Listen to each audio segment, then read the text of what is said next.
business people, Maudia Yunda here. Welcome to another episode of Spotlight on Financial Literacy, supported by Reku. Hari ini kita bakal ngebahas topik yang seru banget, karena biasanya ya, semua orang tuh punya end goal. Dan financially, typically it's financial independence. Dan itu adalah topik yang kita akan bahas hari ini. Nah, aku udah ditemenin sama seseorang yang sudah mencapai financial independence dan kita akan kupas tuntas hari ini. Halo Samuel Ray. Hai. Hai. Hai Maudi, hai teman-teman semua. Thanks for being here. Sama-sama, thanks for having me. Ya, aku excited banget untuk ngebahas bahasan hari ini karena I think even me, one of my aspirations financially itu supaya bisa financially independent, financially free, dan ini sesuatu yang aku ataupun suami aku tuh bahas terus gitu loh sebagai as a collective goal. Aku pengen tahu deh Sam, for you, what is your definition of financial independence? Oke, so buat aku financial independence itu simpelnya sebenarnya gini, kalau kita masih jadi karyawan sehari-hari, itu kita kan menukarkan waktu kita dengan uang. Kita bekerja di kantor, kita digaji, artinya kita nggak bebas menggunakan waktu kita. Kita ada 9 to 5, kita ada Senin sampai Jumat rutin yang harus dikerjain, dan itu bikin kita ya quote unquote nggak bebas ya Mot ya, harus ada di kantor terus gitu kan. Jadi financial independence is simply having control of your own time. Punya uang itu nggak lagi jadi sesuatu yang kita kejar bulan ke bulan, tapi uang bisa jadi kendaraan buat kita enjoy life to the fullest, memilih untuk waktu kita mau dipakai untuk hari ini mau jalan sama istri, mau hangout di mall, atau sorenya mau main sama anak, mau berenang gitu. It's really up to us gitu. So for me, financial independence is how we use money to take back control of our time, which is menurut aku pribadi, nggak tahu ya teman-teman atau Maudi gimana, it's the most luxurious thing you can buy for yourself. Time. Yeah. So, does it mean kalau kita itu financially independent atau kita tuh nggak punya kerjaan atau kita nggak produktif? Is that? Itu tuh pertanyaan yang sering ditanyain juga sih. Kalau kan aku suka ngomong FIRE kan, financial independence, retire early. Yes. Okay, you're 34 this year, kamu mau retire early, habis itu mau ngapain? Masa mau nganggur sampai tua gitu? ntar gimana di rumah gitu, nggak mau ngapain. Tapi sebenarnya balik lagi ke tadi ya, kita punya kendali atas waktu kita sendiri. Artinya mau kita, I want to use this morning to sit in front of TV, main PS, itu boleh. Sorenya aku mau mungkin nulis atau be productive, itu juga boleh gitu. Jadi sebenarnya balik lagi, first of all we take control of time, and then we use the time to be productive, doing our own thing, apapun yang kita mau lakukan gitu. Jadi sebenarnya salah tuh kalau kita bilang, oh pensiun dini tuh berarti nggak ngapa-ngapain. Sebenarnya nggak, sebenarnya cuman kita udah tidak lagi dibatasin oleh ini loh constraint 9 to 5, kita dikontrol by an employer. Not that it's bad ya jadi karyawan gitu. Most of us start there. Cuman eventually when we're freed from the constraints of 9 to 5, kita jadi punya bebasan untuk yuk kita lakukan our own thing, be productive in our own definition gitu. You actually sebelum ini Sam juga kerja in the corporate world. Kantoran juga sama gitu ya. Jadi gimana sih, aku penasaran banget prosesnya sampai sekarang you can say that you are financially independent. Awalnya kalau nggak salah dari kontennya aku lihat goalnya itu pengen financially independent di umur 35, and now you're 33. Terus jadi mungkin udah tercapai malah earlier on. Aku mau denger dong cerita journey-nya. Gue sedikit cerita ya. Jadi sama seperti teman-teman, mulai ngantor seperti kebanyakan kita gitu ya. Aku kurang lebih 10 tahun profesi di bidang HR. Pindah-pindah dari beberapa company, mulai dari awalnya kerja di bank, terus pindah juga pernah ke financial services, pernah ke insurance, dan terakhir aku di tech company. Selama 10 tahun berkarir itu, aku dan istri coba untuk, dulu belum tahu namanya ya, sekarang baru tahu namanya frugal living gitu. Baru coba untuk hidup cermat. Hidup cermat ini maksudnya gimana? Kita membuat keputusan-keputusan keuangan dengan hati-hati, dengan lebih mindful ya mungkin ya. Di saat orang-orang mungkin oke, kamu mau nikah harus punya rumah dulu misalkan, we try to take the unconventional road, dan untungnya orang tua ngasih ya. Waktu itu kita bilang, "Pah, Mah, kita belum punya rumah tapi we're sure about each other, can we stay at your house after we get married," sambil kita ngumpulin uang untuk beli rumah sendiri.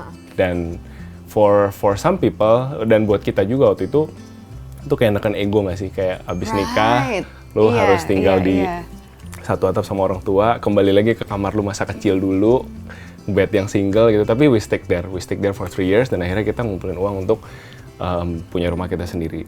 Another unconventional decision yang kita bikin adalah kita nunda punya anak. Nah, mungkin ini juga topik yang kontroversial, tapi kita nikah di umur 25, kita punya anak umur 30. Ya telat, nggak telat gitu, itu tergantung yang lihatnya gitu. Tapi buat kami, selain dari kami take parenting very seriously, we want to give our daughter the very best gitu ya, environment di mana dia nggak harus dia punya rumahnya sendiri, dia bisa interaksi sama kita dengan intens gitu ya, tanpa mungkin ada, aku nggak enak bilang gangguan ya, cuman kadang kalau ada orang tua di rumah kan kadang directionnya beda gitu ya antara orang tua dan kita gitu. Jadi kami juga menunggu sampai kami sudah tinggal di rumah kami sendiri, sudah settle dengan karir kami. Ada masa muda kan, masa penasaran, umur 25 sampai 30 kan, wah gue lagi keren-kerennya di kantor, bisnis trip terus, gue lagi di target ini buat promosi, jadi ya kerjalah yang rajin dan lain sebagainya. Jadi all those years we delay, kita delay punya anak, dan kita puasin rasa penasaran kita di masa muda sampai ya udah karir lu udah maksimal, selesai nih. Ya kalau karir lu stop di sini, kita udah happy lah kira-kira gitu. And then when we're 30, we have our daughter, dan sambil jalan itu kita ngelola keuangan gitu. Kita belajar ngelola keuangan dari keputusan-keputusan yang nggak umum tadi gitu ya. Dengan kita nunda punya anak, dengan kita punya rumah sendiri dan lain sebagainya, tanpa kita sadari itu bikin kami berdua lebih matang secara berpikir, juga bikin kami berdua lebih banyak savingnya at the end of it gitu. Karena kan kita nunda macam-macam gitu. Kita beli mobil, akhirnya juga beli mobil yang second. All those unconventional decision, dan grace of God juga ya, karir kami juga maju dua-duanya. Akhirnya we end up di tahun 2020 ketika COVID, semua teman-teman banyak nonton YouTube pastinya kan. Aku ketemu satu video judulnya Financial Independence Retire Early gitu. Di saat-saat dimana aku udah mulai jenuh sama karirku, aku ngerasa sampai kapan aku harus kerja kayak gini, anakku udah mau lahir, istriku lagi hamil gitu, kita harus mikirin persiapan setelahnya. Terus ternyata di video-video tentang FIRE yang aku nonton ini, kamu bisa retire early tanpa harus nunggu usia retirement konvensional gitu, 58-60 tahun. Selama kamu mempersiapkannya dengan baik lah intinya. Terus kemudian ada 4% rule, ada cara hitungnya dan lain sebagainya, dan ternyata setelah kami hitung, uang yang diperlukan untuk pensiun itu tidak sebanyak itu sebenarnya gitu, yang dihitung dengan 4% rule itu. Dan kami akhirnya komitmen untuk oke, kita kumpulin dan let's retire by the age of 35 gitu. So it's becoming the common goal for me and my wife. Oke, wow. Nanti we'll get into the 4% rule, sure. Karena aku juga penasaran sama itu. Tapi dari cerita yang barusan diceritain, berarti unconventional decisions yang dibuat atau keputusan tidak umum yang dibuat itu sebenarnya pada saat itu belum intentionally karena mau financial freedom ya. Karena kan baru nonton videonya di 2020 kan. Di 2020. Benar. Sebenarnya what drove those decisions gitu berarti. Benar. Itu kepepet juga sih, kalau dibilang kepepet iya juga, karena waktu for core konteks aku sama istri ketemu pas kami kuliah, sama-sama anak beasiswa. Ketemu di Jepang waktu itu, terus pulang ke Indonesia sama-sama kerja, and then suddenly our parents said, kita support kalian sampai sini, kalian mau nikah, mau lain-lain, silakan cari uangnya sendiri gitu. Itu kayak disambar petir di siang bolong. Langsung kami putar otak lah untuk gimana caranya kita bisa survive gitu. Di sisi lain juga kami sandwich generation juga, masih ada ngasih bulan ke orang tua, ada tahun-tahun di mana sempat beberapa tahun kami harus bayar utang kartu kredit orang tua itu juga. Jadi ada struggle yang harus dilewatin itu juga. Jadi sebenarnya kalau dibilang kita ngerti nih frugal living dari tahun 2012 kita udah lakukan, sebenarnya kepepet juga gitu. Sebenarnya karena situasi yang memaksa kami seperti itu. Tapi looking back, ya all those hardship was good for us gitu kan. Kalau orang bilang proses, nikmati proses ya susah Mot pada saat menjalaninya berat gitu kan. Ada masa-masa kami ngelihat gaji kami terus ngelihat bos-bos di kantor, wah kapan ya aku kayak dia, kapan ya aku punya rumah seperti itu dan lain sebagainya gitu. Tapi kalau dilihat sekarang emang ya itu kita bisa ngomong gampang gitu, tapi pada saat jalaninya emang it takes year after year after year, dan kami coba tetap optimis, coba tetap kasih yang terbaik di kantor, dan karir membawa kami ke sini gitu. Dan yang mungkin aku mau share juga sama teman-teman di sini, being an employee doesn't make you a second class citizen. Most of us like to think that after an employee I should be an entrepreneur because that's another level. Maybe yes. But some of us are born to be an employee for our entire life, and it's okay. Gitu. Itu bisa bawa kita ke kehidupan yang oke juga kok gitu. And we are a living proof today kalau kita mau. Ini sebenarnya aku kurang suka taruh diriku di atas pedestal gitu ya. Kesannya kami udah get there, tapi sebenarnya yang aku mau sampaikan, kami karyawan, suami istri bekerja bisa sampai ke financial independence. Teman-teman juga pasti bisa. Kalau mau atur keuangan, kalau mau kejar karir, ada kok kesempatan untuk bisa bebas finansial itu gitu. I really It's like not that an easy point. road, it's not an easy road. Aku suka banget sih point itu about employee versus not, karena aku pernah jadi employee juga, aku pernah jadi jadi kayak independent contractor, kalau kayak penyanyi gitu kan kayak independent contractor, atau kayak pernah jadi misalnya kayak mau jadi entrepreneur juga. And I'm realizing every time I get into these roles, sebenarnya tuh there's always someone you're working for. Yes.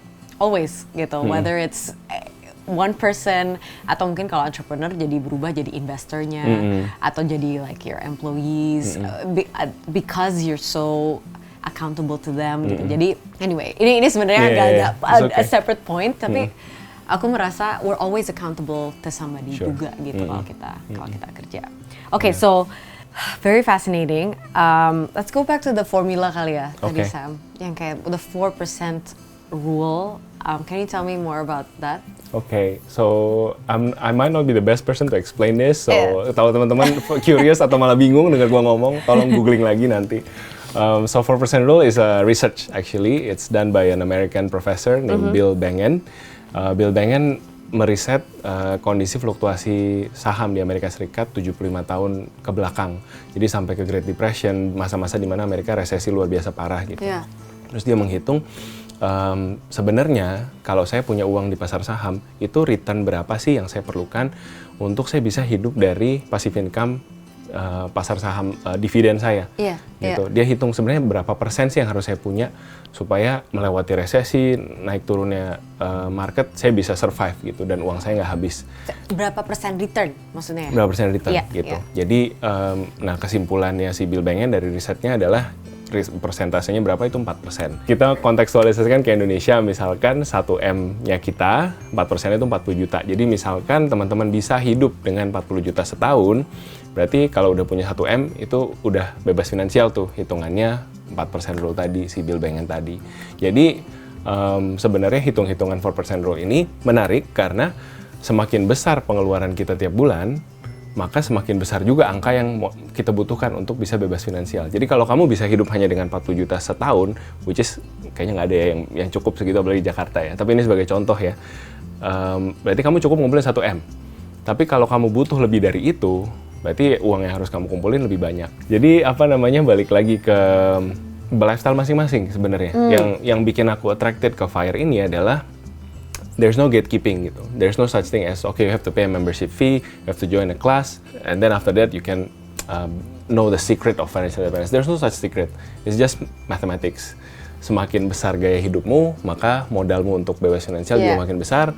Semakin kamu bisa frugal, dan frugal ini by choice ya. Maksudnya someone who has a 1 million USD net worth bisa hidup dia makan makanan sederhana tiap hari, makanan rumahan. It's his choice gitu. Tapi sebenarnya dia mungkin by definition kaya raya gitu ya di tabungannya gitu. It's a choice. Jadi sebenarnya ini menarik karena siapapun, regardless of your walk of life, regardless income-nya dari mana, bisa gitu untuk memilih gaya hidup FIRE ini. Dan kalian juga nggak harus kemudian udah terkumpul uangnya berapa M gitu terus mau retire early. mau tetap berkarya juga nggak apa-apa gitu. Tapi ketika kita udah bebas finansial kan beda feel-nya gitu ya. Kita bisa pilih-pilih kerjaan, kita bisa pilih-pilih project yang kita suka untuk kita kerjain dan lain sebagainya gitu. So it's really liberating buat aku, dan menurutku semua teman-teman karyawan harus belajar gitu. Harus coba hitung at least 4% rule-nya kalian tuh berapa sih gitu. Aku penasaran, does the 4% include inflasi? Gitu. Nah, karena karena rate of inflation aja misalnya 2 to 3% normally gitu. How do you do you go against without getting too technical soalnya gue juga might not be the best equipped to answer, tapi ada beberapa riset lanjutan. Ada yang bilang kalau untuk konteks Amerika Serikat 4% rule ini cukup aman untuk di account with inflation, karena di sana inflasi tidak sebesar di sini, dan angkanya juga pertumbuhan ekonominya juga tidak secepat di sini mungkin gitu, as a developing country. Ada teman aku yang slave berdasi, nama akun Instagramnya, dia pernah hitung, katanya di Indonesia hitungannya bukan 4% tapi 6%. 6%. Jadi sebenarnya modal yang kita butuhkan lebih kecil untuk nggak sebesar di Amerika Serikat gitu. So further research is needed buat teman-teman yang penasaran seperti Modi tadi gitu ya. Further reading is needed. Mungkin bisa lebih besar, lebih kecil, tapi at least kita udah ada pegangan gitu bahwa angka untuk bisa retire itu memang besar, memang masih besar gitu ya. Kalau hitung 4% dari 40 juta, 1M gitu masih besar.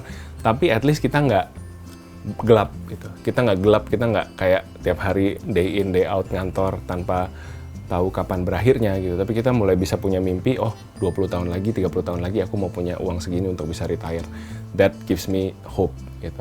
Kalian nggak perlu 35 bebas finansial kayak Sam di sini gitu. Tapi kalau mau 40 tahun bebas finansial, 50 tahun pun nggak apa-apa gitu. But this tool, it helps us to imagine kapan sih saya mau bebas finansial, berapa sih budgetnya dan seterusnya gitu. Aku suka banget sih elemen bahwa when we are thinking, pada saat kita berpikir tentang kebebasan finansial, kita pasti mikirin a number, tapi kita juga harus mikirin lifestyle seperti apa yang kita inginkan gitu.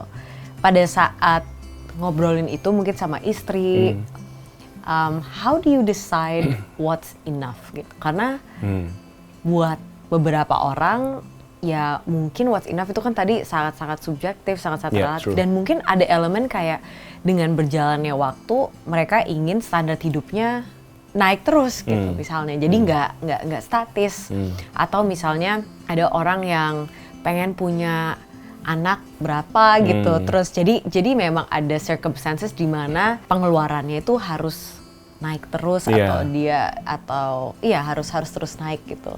How do we go about that in the family? How did you have gitu that conversation sama istri gitu? Aku bayangin sama suami aku juga. Iya sih, it's an ongoing thing sebenarnya sampai sekarang. Kalau ditanya kapan cukupnya berapa, itu memang proses yang kita terus diskusikan sebagai suami istri. Kalau kami itu tiap bulan itu kami ada financial meeting. Jadi tiap kali dulu pas habis gajian, sekarang setelah resign ya mungkin akhir bulan gitu ya, kita ada satu hari di mana aku tuh ngumpulin struk. Jadi kami berdua ngumpulin struk belanja. Tiap kali habis ngumpulin, istriku bikin laporan keuangan. Nah, ada satu tanggal di mana kita bahas pengeluaran kita bulan itu. Dan ya udah, jadi kan kelihatan tuh pola itu kita selalu. Setiap bulan. Selalu. Tadi aku kesini naik Toljor, aku ambil struknya. Nanti pulang aku kasih istriku. Masih sampai sekarang. Yeah, but some people like to use their phone. Awesome. Some people like to use their phone. It's fine gitu ya. Yang penting karena buat kami it keeps me humble. It keeps me grounded to the reality that gue nih bukan gue udah retire early nih. Gue Samuel Ray, punya YouTube, punya Instagram, ada follower banyak. Money's gonna keep coming in gitu kan. It's easy for those things to get into your head if you don't ground yourself to you're just a human being. Kamu nggak this is not too low for you to collect receipts after every time you shop and create a financial report gitu, so that you can look into it together. Aku selalu bilang punya financial report itu seperti kita ngaca gitu. Sebelum kita keluar rumah, kita ngaca, kita tahu apa yang harus dibetulin. Misalkan lipstiknya kurang rata atau makeupnya kurang cantik dan sebagainya, mukanya minyakan, kalau kita nggak pernah ngaca, kalau kita nggak pernah lihat kondisi keuangan kita, cuman month in, month out, gaji habis-habis aja, without knowing it, tiba-tiba 10 tahun udah lewat, savingsnya nggak ada gitu ya. Ini bukan nembak siapa-siapa ya. Banyak yang bilang nonton video gue stres katanya. Tapi ya ini sharing aja gitu. Dan itu yang juga kami pun lakukan sampai sekarang meskipun udah bebas finansial. Tapi yang tadi mau dibilang benar lifestyle inflation kan orang bilang kan. Your lifestyle increase with the kebutuhan hidup gitu. Anak makin besar pengen masukin sekolah yang lebih bagus, mungkin kebutuhan-kebutuhan itulah yang bikin kita mungkin harus menyesuaikan. Jadi what I would say buat teman-teman yang kepingin coba juga ngitung 4% rule aku berapa gitu ya, it might be a living number. Mungkin tahun ini kamu udah bebas finansial, mungkin 5-10 years kebutuhan naik tuh bisa banget. Jadi tetap harus punya financial record, tetap harus punya accountability. Kenapa sama istri pilihnya? Karena istri adalah orang yang paling bisa jujur sama kita, sama gua gitu ya. Jadi kayak ya she can just be direct gitu. Maksudnya kalau sama temen kan mungkin nggak enak lah temen. Nggak apa-apa saya beli aja mau itu. But your wife is someone who really knows you inside out and who can be totally honest with you gitu. If I'm making a dumb decision, she would just say it to my face gitu kan. Jadi itu yang kita coba bangun, accountability itu. Sehingga mau berapapun lifestyle increase atau decrease, kita bisa go through it together gitu. Dan tadi ya accountability is very important. Buat yang masih jomblo jangan ditutup videonya, but create a system somehow, be it a friend or your parent atau mungkin you guys have a app that can help you do that gitu. Just create a system to keep yourself accountable. Because accountability, ya apalagi di keuangan is very important. Salah satu takeaway dari obrolan ini barusan ya adalah seberapa penting sebenarnya pasangan juga dan alignment dalam sisi I guess financial vision, financial goal. Karena kan pada saat dua orang menikah, mereka menjadi satu financial unit juga. Gitu ya. I don't know what are your thoughts? Padahal kan waktu awal ketemu, apakah ini tuh udah dibahas atau kebetulan aja cocok gitu financial goalnya atau gimana sih? I'm not a relationship advisor, so what I can share adalah pengalaman kami berdua. Tentu awalnya juga banyak prosesnya lah, banyak proses di mana si Klau ini istriku lebih frugal by nature, she's more of a saver, aku lebih spendernya gitu. Jadi ketemu di tengah, akunya belajar untuk nyatat keuangan, belajar untuk accountable ke dia, dan ya it takes time gitu, nggak dari awal langsung ketemu dan klop gitu ya. Tapi aku pun belajar adjust ke dia pun belajar untuk adjust ke aku, di mana orang kalau terlalu frugal kan mungkin nggak bisa nikmati hidup gitu ya, mungkin terlalu hemat, apa-apa dihitung sampai ke receh-recehnya gitu. Dia pun juga belajar untuk adjust ke aku. Ya it's a process sih, jadi jangan sampai salah pilih pasangan kali ya. Itu conclusion ya. Nah tapi kalau misalnya frugal living itu pas transisi menuju intentional frugal living itu kan pasti ada challenges-nya lah ya. Yang tadinya misalnya nggak terlalu tracking, sekarang jadi harus tracking. Terus mungkin within a certain budget, mungkin akhirnya nggak beli atau apa gitu. Waktu itu personal challenges-nya apa sih Sam? Yang paling berat waktu akhirnya benar-benar masuk ke intentionally ya, pengen living frugally gitu. So I think I'll share one challenge that we experience a lot, mungkin sampai hari ini juga, kecenderungan untuk memberikan label ke expenses, bahwa ada expenses yang buruk, ada expenses yang baik gitu. Jadi misalkan ya, contohnya aku mau upgrade head unit mobil.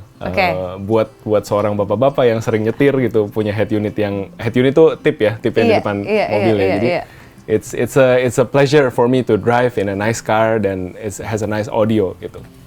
Tapi mungkin buat istriku ini bukan sesuatu yang penting-penting amat gitu, malah pemborosan nih gitu. Jadi buat dia labelnya adalah ini pemborosan gitu. Sementara itu di sisi lain buat dia luxury brand tas adalah sebuah investasi karena nanti bisa dijual lagi, bisa naik loh harganya gitu kan. Ini ibu-ibu tertawa di rumah ya. Ada benarnya gitu, ada benarnya kalau pas ketemu mungkin tas yang itu, tapi buat aku enggak, buat aku ya udah just buy that because it's a memory. Misalkan kita lagi jalan-jalan ke Jepang bareng, ketemu butik ada tas yang bagus, yuk beli, ada kenang-kenangannya waktu jalan-jalan sama suami gitu kan. Kadang kita ribet gitu loh, jadinya ribet karena nge-label yang satu boros, yang satu enggak gitu, yang saling nge-label. Nah, akhirnya solusinya adalah ya udah daripada kita give label, udah just give pocket budget buat itu gitu. Yang namanya tadi apa belanja kamu pemborosan beli audio itu udah daripada digituin, kasih aja sekian jumlah nominal sekian rupiah untuk this is your money, this is my money. This is our happy money misalkan gitu. Dan kita bisa habiskan sesuai kemauan kita. This leads to another misconception yang aku juga sering bahas di internet. Orang-orang berpikir orang frugal itu nggak bisa have fun. Frugal itu nggak boleh belanja apa-apa gitu. Ya sebenarnya boleh selama kita tahu cash flow kita tuh sehat gitu.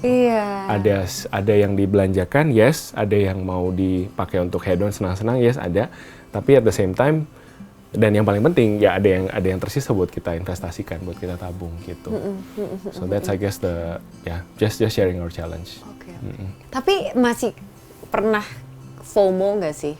Kayak FOMO itu fear of missing out. Jadi mungkin itu perasaan yang muncul pada saat ngelihat orang A, B, C, D sekitar kita yang bisa ngelakuin apapun itu, terus kayak we're not gitu.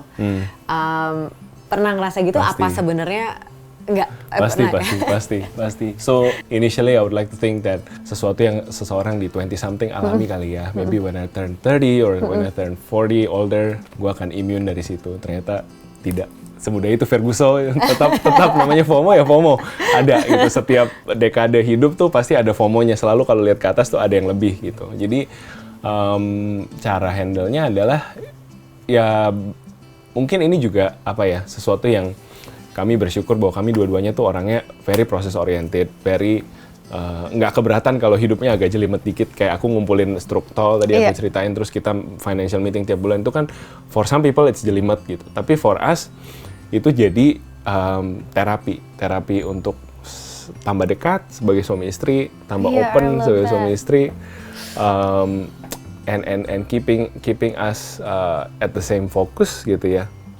Ini kalau boleh cerita dikit, as a content creator, FOMO-nya adalah ngelihat teman-teman yang mulai ngonten sama-sama. Sekarang dia udah punya brand seperti apa, terus kalau main ke produksinya mereka, wah full set ya, bagus dan lain sebagainya gitu. Sementara kami ada di level dimana kami ada sekarang. Home production gitu ya, satu kamera misalkan gitu ya. Ini sharing aja ya sebagai cerita gitu.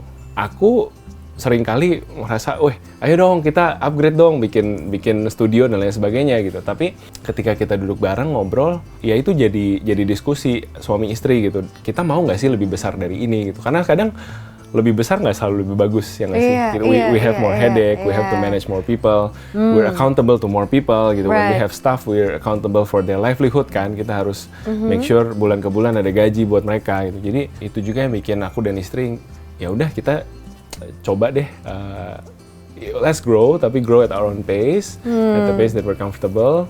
Nggak apa-apa teman-teman kiri kanan they grow at their pace gitu. We're cheering them on gitu. Seneng lihat mereka growing juga. But this is us gitu. This is Samuel and Claudia. We're gonna grow at this pace and we're gonna have fun doing it together gitu. Aku suka banget dengar konsep meeting financial meeting per bulan, dan aku ngebayangin sebenarnya mungkin itu kurang pas kalau dilabelin financial karena sebenarnya it's also a vision meeting, right? Kayak you're realigning lagi, kalaupun di bulan itu ada yang ngerasa FOMO, ada yang ngerasa apa, realigning lagi bahwa what we're working towards is worthy, dan ini yang kita pilih bersama, dan hari ini kita pilih lagi gitu untuk I don't know, there's something really beautiful and powerful about that. Thank you. Ya, aku suka banget sih the idea, karena ya itu ya accountability, grounding. And one thing I also learned, mungkin kalau boleh nambahin dikit ya. Boleh dong. One thing I also learned about when we start this conversation, initially pasti akan susah gitu for most couples karena mungkin nggak pernah sebelumnya gitu ya, jangankan sama-sama, gue sendiri aja belum pernah lakukan budgeting misalkan gitu. So one thing I learned adalah yang penting don't play the blame game katanya, jangan saling menyalahkan ketika udah kelihatan angkanya nih, oh si istri lebih boros atau suami lebih boros gitu. Ya udah, when you sit down together, it is what it is, udah keluar kan uangnya gitu. It's something that you reflect on from your past month. Jadi lebih ke udah berstrategi bersama gimana caranya bulan depan kita bisa lebih baik lagi gitu. Sia-sia kalau kita menyalahkan satu pihak gitu, yang ada orang itu jadi tertutup, malah jadi nggak mau gitu ngomong ya. Gitu kan. Yang tadi mau dibilang vision meetingnya nggak jadi gitu. Mungkin yang satu malah langsung gelap gitu ya visionnya karena merasa diserang gitu ya. Jadi ya fokus on the goal ahead gitu. That's a really good point. Aku penasaran, kalau misalnya kita itu frugal living, spendingnya itu kalau misalnya di chart, apakah quite stagnant? Jadi ada kayak budget per bulan dan kita nggak boleh keluar dari situ gitu ya? Atau sebenarnya bisa di tracknya tuh per tahun gitu? Jadi sebenarnya tetap ada peaks, tetap ada ini gitu ya? Kayak gimana sih? So this is not a concept from me, but I once heard someone talk about the way you see money is like you have milk and you have honey. Jadi ada susu yang kadaluarsanya kalau udah dibuka dua mingguan, bahkan lebih pendek ya kayaknya, semingguan gitu ya. Ada honey yang udah dibuka botolnya pun bisa lama nih, bisa something you can enjoy for longer time gitu. So think of your money that way. Jadi ada uang-uang yang kalian tiap bulan harus habiskan, kayak misalkan apa? Uang sekolah anak, ya kan bayarnya harus bulanan. Jalan-jalan suami istri, kita punya habit seminggu sekali pasti ngedate tanpa anak gitu. Ini ambil momen dia lagi di sekolah pagi-pagi gitu. Jadi kita ngedate-nya aneh, bukan di weekend kayak most people. Pagi-pagi mall sepi, kita pergi ngedate gitu. So this is milk. Ini kategorinya susu karena ya kamu nggak bisa nabung. Okay, we're gonna have an extravagant trip at the end of the year. Tapi setahun itu sepet, kamu nggak ngapa-ngapain sama istri, kan bete juga kan, istri nggak diajak jalan-jalan gitu. Jadi these are things you have to enjoy gitu ya. Dan ada hal-hal yang kayak honey itu apa? Expense yang mungkin kita lihatnya setahun sekali keluarnya. Bayar premi asuransi kesehatan misalkan, itu kan setahun sekali.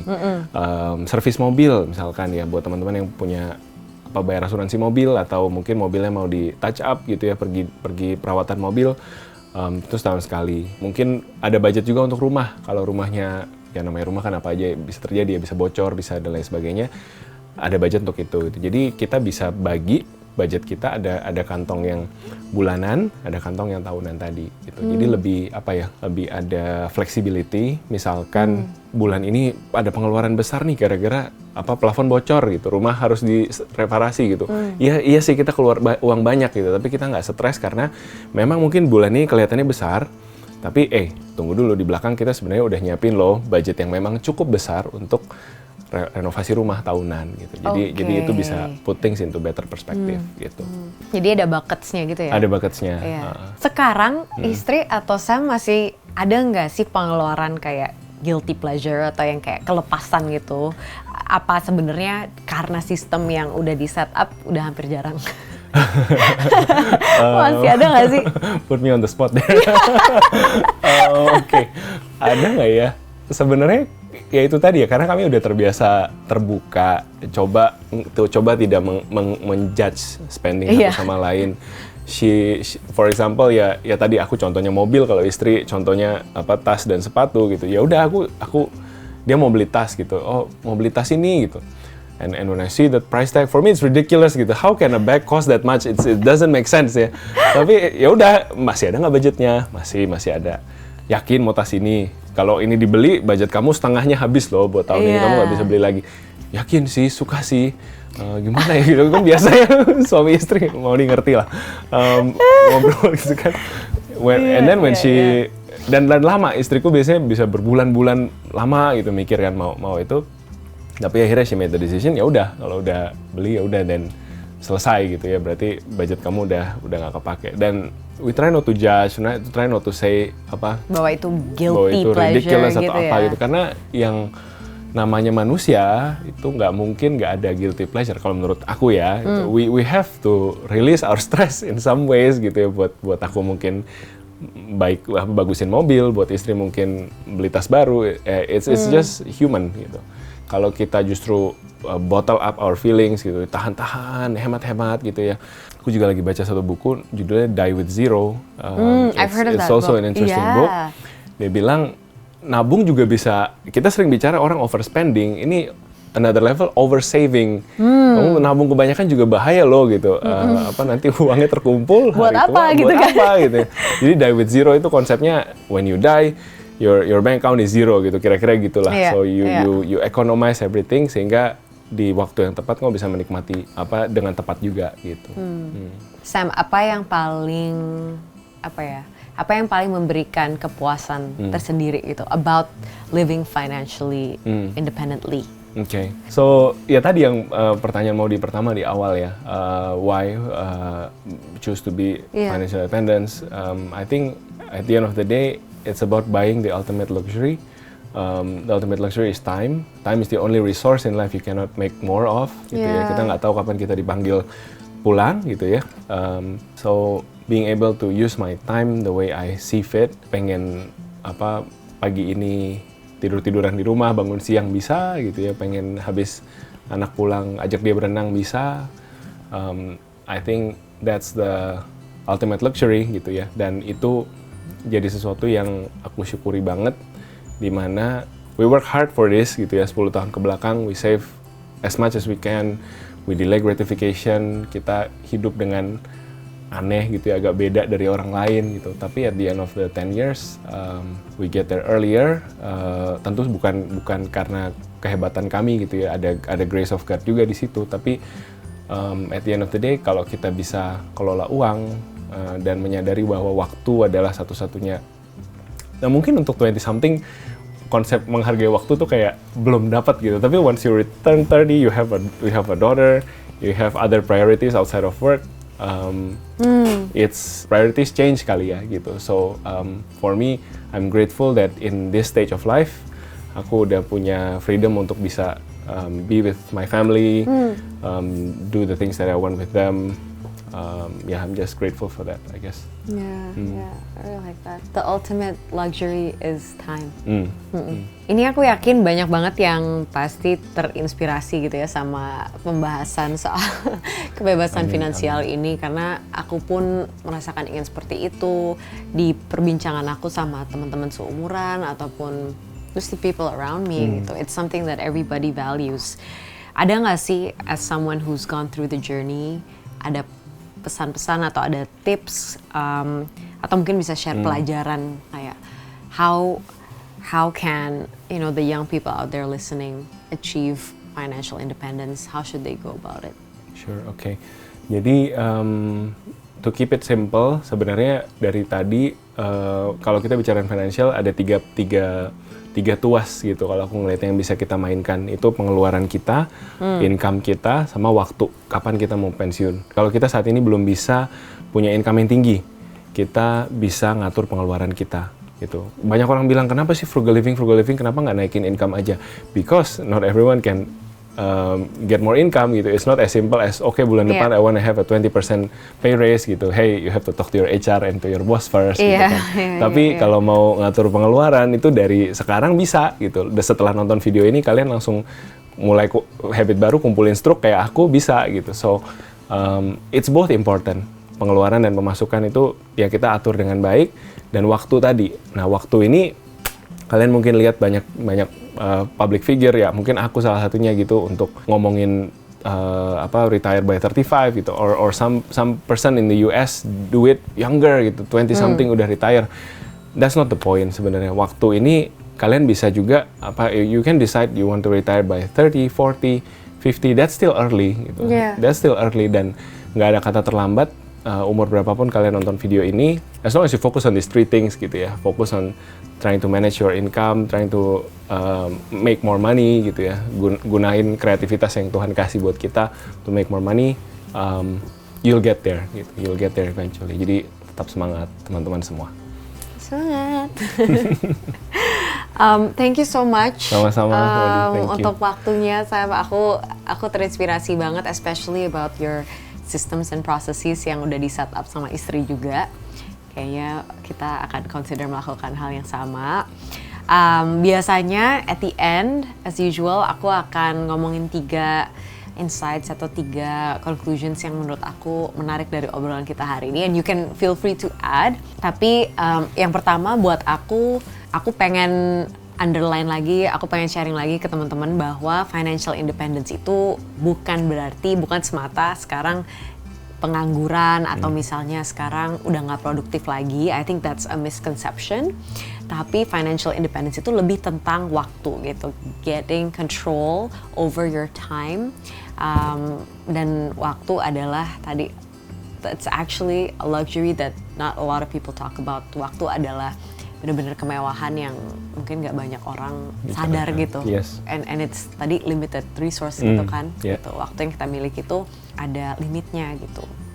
Terus yang kedua yang aku suka banget adalah ngomongin kalau kita ngomongin kebebasan finansial, salah satu proses yang pentingnya adalah memiliki system of accountability and system of tracking.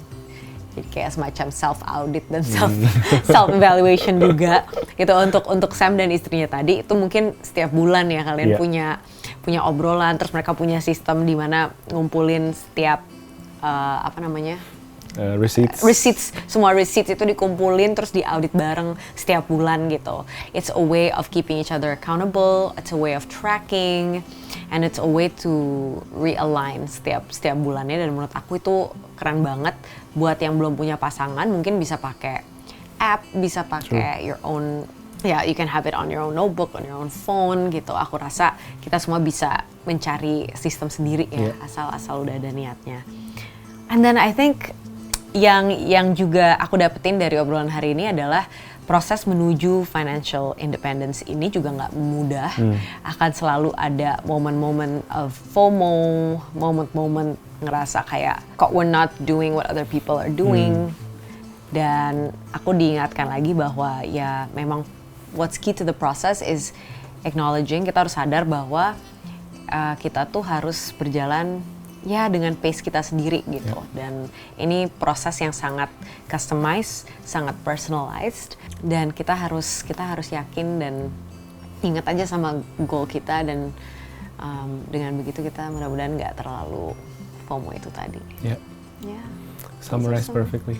Oh, I don't know about that, but those are the 3 points yang benar-benar resonate banget sama aku.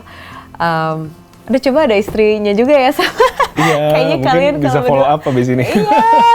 Iya, maksudnya it would be great dengar kayak perspektif dari kalian juga. Tapi thank you so much for coming. Thank you so much for having me. It was a pleasure. Aku senang banget you. ngobrol hari ini. Alright, that's it for me. Bye. Yuk bijak berinvestasi dengan Reku. Download app-nya, terus ikutin personality quiz untuk tahu kamu tuh sebenarnya tipe investor yang seperti apa sih. Terus kamu juga bisa belajar lebih lanjut tentang kripto dan investasi broadly lewat Learning Hub dan Requiz di aplikasinya. Bye!